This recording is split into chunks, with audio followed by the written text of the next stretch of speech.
polemik pembuangan sampah di Bantar Gebang terus bergulir antara DPRD Kota Bekasi dan Gubernur Jakarta, Basuki Cahayapurnama. Ahok mengaku senang dengan kritik yang dilontarkan anggota DPRD Kota Bekasi. Ia menganggap kritik tersebut membantunya dengan menunjukkan kelalaian PT Gondang Tua Jaya sebagai pengelola sampah. Ahok pun curiga adanya permainan dalam perusahaan tersebut. Kenapa dia ribut? Saya curiga, karena saya kirim surat peringatan SP1 kepada Gondang Tua. Dia Gondang Tua selama ini dibayar untuk apa? Untuk mengamankan DPRD dan Wali Kota Bekasi dong kalau gitu. Menanggapi tuduhan tersebut, PT Gondang Tua Jaya hari ini melaporkan Ahok ke polisi. Mereka membantah adanya permainan dengan DPRD Bekasi. Mereka juga menegaskan pengolahan sampah di Bantar Gebang merupakan kerjasama Jakarta dan Bekasi. PT Gondang Jaya Tua ditugaskan sebagai pengelola. DPRD Kota Bekasi menunggu klarifikasi dari Ahok. Jika keterangan dari Ahok belum didapat, mereka akan mengkaji kembali perjanjian pengelolaan sampah antara pemerintahan Jakarta dan Kota Bekasi. Tidak menutup kemungkinan truk pengangkut sampah Jakarta tidak boleh dibuang di wilayah Bekasi.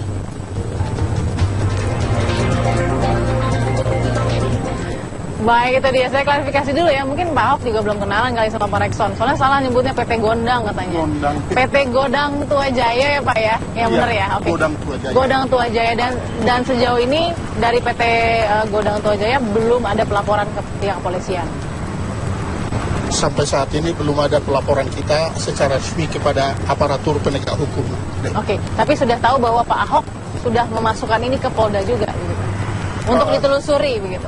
Minta untuk ditelusuri. Kami baca di media bahwa Pak Gubernur telah minta Polda Metro Jaya untuk mengusut dikemanakan saja uang itu. Nah, gitu. Oke. Nah, Pak Rexon nih sejauh ini ya, ini kan belum pernah muncul dan memberikan statement nih. Saya yang mengetahui bahwa ada, bukan tudingan ya, tapi pernyataan dari Pak Ahok katanya PT-nya Bapak tuh sudah terima 400 miliar per tahun buat pengelolaan sampah dari Jakarta. Kok iya masih begini aja begitu? Ada yang ribut-ribut. Terima kasih bahwa setahu saya bahwa tidak benar Gondang Tua menerima pembayaran 400 miliar itu. Yang tahu persis sebetulnya adalah mitra saya karena keuangan kita di mitra saya. Di mitra saya keuangan kita. Jadi yang tahu persis berapa sih kita penerimaan tipping fee per tahun itu lebih bagus dikonfirmasi kepada mitra kita di TPA Bantar Gebang. Oke, jadi saya jelaskan bahwa Pak Rexon Sitorus dengan Pak Agus Nugraha ini mitra ya bersama ya mengatur pengelolaan di TPST Bantar Gebang ya. Nah, betul. Pak Agus boleh nggak dijelaskan kenapa sih kok jadi ribut pengelola di tanda kutip kan sama Gubernur DKI Jakarta? Sebetulnya kami juga kurang tahu juga kenapa kok sampai ada surat peringatan 1 dan sebagainya. Karena sepanjang ini kami berusaha menjalankan kewajiban kami dengan sebaik-baiknya gitu. Oke, Pak Agus dan Pak Rexon tugasnya seperti apa sih? Pengelolaan atau bagaimana? Jadi sebetulnya pada waktu di awal tender kami itu melakukan kerjasama bikin joint operation. Yang mana antara PT NOI dan PT Gondang Tua Jaya kami bagi tugas yaitu kami melakukan investasi pembangkit listrik, sedangkan dari PT Gondang Tua Jaya melakukan investasi daur ulang dan kompos. Jadi Bapak Pak Rexon daur ulang. Nah, lalu kemudian Pak Agus? Kami melakukan pembangkitan listrik dari landfill gas power plant dan juga gasifikasi. Oke, energi dan teknologinya ya. Nah, sementara yang membawa sampah ini dengan truk-truk itu ke Bekasi milik siapa? Itu setahu kami dari pemerintah Provinsi DKI ya, serta dengan partner-partner swastanya. Kami tidak tahu menahu, kami hanya menerima sampah di TPST Bantar Gebang untuk kemudian kami olah dengan teknologi-teknologi yang baik gitu. Oke, nah berarti yang saat itu menjadi keberatan DPRD Bekasi atas distribusi sampahnya Jakarta ke Bekasi dengan truk milik DKI itu apa? Kan sudah jelas waktu itu bahwa truk-truknya itu kirim sampahnya di luar jam-jam yang sudah disepakati. Oke. Kemudian rutenya juga di luar yang disepakati. Ini kan mestinya Pemprov DKI, mohon maaf ini kan introspeksi kan. Kan sudah ada di perjanjian di draftnya itu. Jadi wajar menurut saya kalau masyarakat itu terganggu kan. Apalagi keluar exit tol Bekasi Barat itu kan padat sekali. Banyak truk sampah. Sudah gitu truk sampahnya bocor-bocor. baunya itu kemana-mana. Kemudian jamnya pagi hari, ya siang hari. Kan Jadi harusnya jam masalah- 9 malam sampai jam 4 pagi. 9 malam sampai 4 pagi itu Iya. kurvanya ya. Nah, tapi Pak, Janjinya kan seperti itu. Oke. Jadi makanya wajar teman-teman di DPRD itu kan bertanya gitu kan. jadi masalahnya hanya kepada cara Jakarta mendistribusi sampah ke Bekasi. Ya, salah Bukan satunya pengelolaan itu. dari 2 direktur ini misalnya. Kita kan belum masuk ke situ. Oke, Kemarin tapi kita baru sejauh ini sama Jakarta itu dulu ya masalahnya. kita baru komplain kan ke situ kan. Oke, Nah, soal terus Jakarta itu. ya Kita memang kasih ini kan persoalan pemilihan diksi aja. Ya teman kita bilang kita panggil gubernur DKI gitu kan. Ini kan persoalan diksi. Tapi kalau diksi dilawan diksi lagi kan, ya nggak ada habisnya. Menurut saya gubernur ya jangan terlalu reaktif seperti itu sampai bilang tadi saya baca kan warga Bekasi nggak boleh kerja di Jakarta. Ya kan itu kan menurut saya kurang bijak. Ya, kita juga terima kasih nih kepada Pak Iswan Haji ya, Pak Haji ya, saya panggil Pak Haji ya, Pak Haji sebagai Kepala Dinas Kebersihan DKI Jakarta. Pak, ternyata dikomplain Pak, truk Bapak nih. Gimana Pak penjelasannya, silakan. Oke, jadi begini, ada 2 hal yang berbeda. Ya. Yang pertama itu Pak Roni dari DPRD Pak. Yang pertama adalah MOU antara pemerintah Provinsi DKI Jakarta dengan pemerintah Kota Bekasi. Oke. MOU itulah yang berisikan salah satunya itu Pak, truk kita nggak boleh buang licin di tengah jalan, ya kan, harus mentaati jalur yang telah ditentukan. Oke. Kemudian juga dalam perjanjian itu pemerintah Kota Bekasi harus menjamin keberlangsungan dari Bantar Gebang. Nah, artinya ada perjanjian antara local government to local government, Ya. antara Pemprov DKI Jakarta dengan Pemprov Pemerintah dan Bekasi. pemerintah, yes. Nah, kaitannya dengan surat peringatan 1 itu lain lagi, itu adalah berkaitan dengan one prestasinya pengelola. Nah, itu nanti. Ya, itu artinya saya ingin lihat dulu. Ini kan ributnya kan gara-gara DPRD ngambil aspirasi rakyat. Hei, gue polusi, gue bau dan segala macam. Ditampung DPRD disampaikan ke Jakarta. Betul. Lah, ini kan truknya Pak Ahok nih ceritanya nih kan. Itu yang kami dinas kebersihan. apa sih sebenarnya yang kenapa jadi salah gitu? Jadi memang saya akui bahwa ke-6 pengemudi truk kita itu salah. Artinya melanggar ketentuan yang sudah ditetapkan. Kalau dibilang supirnya nggak tahu itu bohong. Artinya mereka semuanya sudah tahu semua. Cuman kadang nih kalau kutip curi-curi nih, cari kesempatan mereka bisa lewat.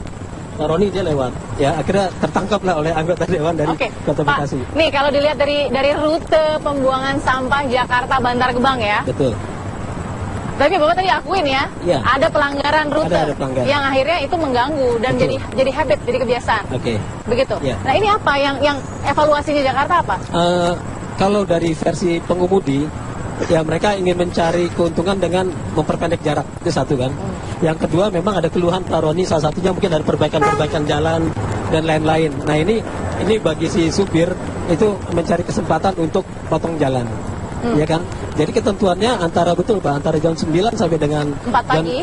jam 4 pagi itu memang harus melalui Bekasi Barat, ya artinya tidak mengganggu aktivitas Ya. Kota Bekasi, Pak. Kemudian di siang harinya itu mereka harus lewat Transyogi atau Cibubur.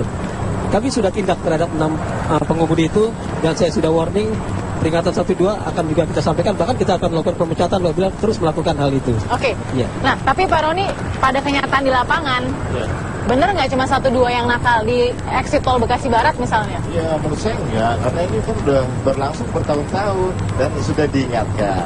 Sempat juga dikandangkan oleh Pak Wali Kota begitu. Tapi terulang lagi. Nah ini kan timbul tanda tanya besar. Kenapa sih kok nggak ada pembenahan di internal Ya. pemerintah Provinsi DKI? Kan sudah ada aturannya kan. Seperti misalkan jalan-jalan utama nggak boleh lewat truk kan. Betul. Bajai juga di Jakarta kan diatur Iya, lewatnya iya. kan. Iya. Ya itu aja bisa gitu. Kenapa ini yang besar-besar loh, ini truk sampah besar loh Mbak, bukan yang Iya. kecil. Nah Baik. ini kenapa nggak bisa diatur? Karena ini kan ya itu banyak yang bocor-bocor, baunya minta ampun loh. Oke. Sesaat lagi Pak Aji, Oke. kita harus cari solusi ya. Sesaat lagi tetap bersama kami.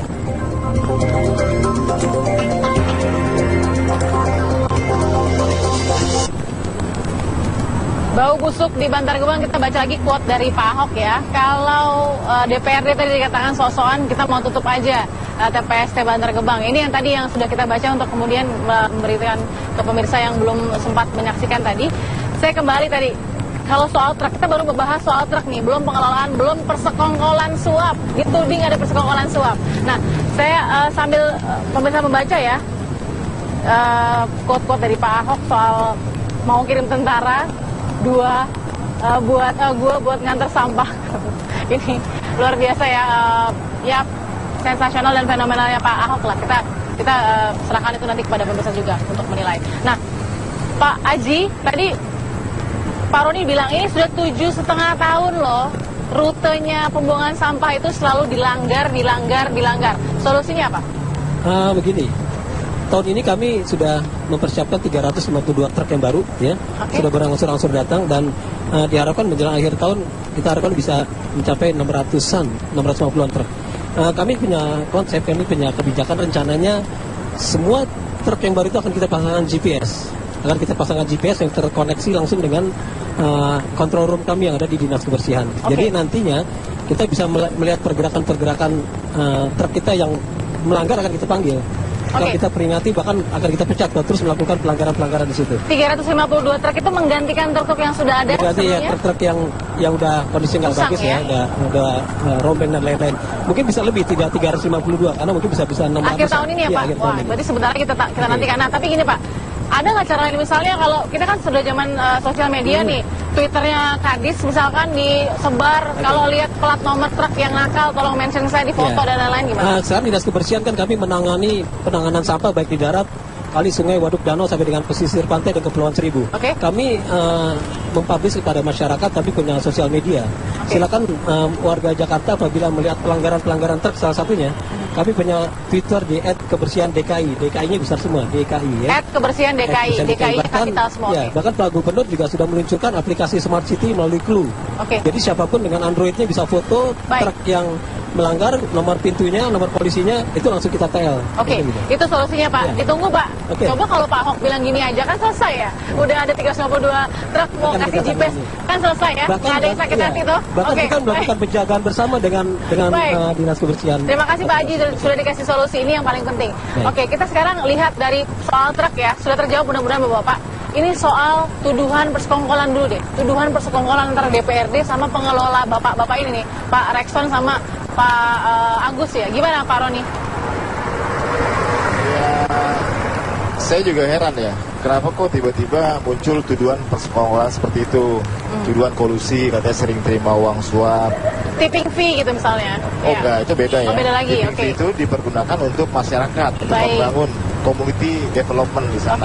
Nah, itu pun nanti harus ada audit yang jelas kan gitu ya. Pemerintah kota dapat sekitar 50 miliar kalau nggak salah per tahun untuk membangun lingkungan di sana. Karena ini kan umum ya di berbagai negara. Kalau misalkan di tempat itu diletakkan tempat pembuangan sampah, berarti masyarakatnya kan dapat disinsentif kan. Betul. Bagaimana cara mengobatinya? Dikasih insentif kan gitu ya. Tapi Pak Roni, Pak Roni yakin nggak tuduhannya Pak Ahok tuh nggak benar soal ada persekongkolan nih antara pengelola dengan DPRD Bekasi? Saya menghormati Pak Ahok dan saya yakin beliau adalah tokoh bersih kan, dapat penghargaan dari Bung Hatta Award kan. Betul.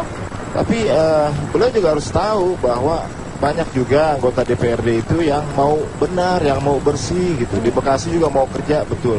Harusnya dia ngomong dong, sebaliknya memotivasi kami supaya lebih baik lagi. Saya nggak pernah terima-terima uang suap, terima-terima konspirasi dengan PT apa namanya, Gudang Tua, nggak pernah. Silakan aja dibuktikan. Pak Agus, Pak Rekson dijawab. Sebelumnya kita dengarkan dulu apa kata Pak Ahok juga ya soal polemik sampah ini.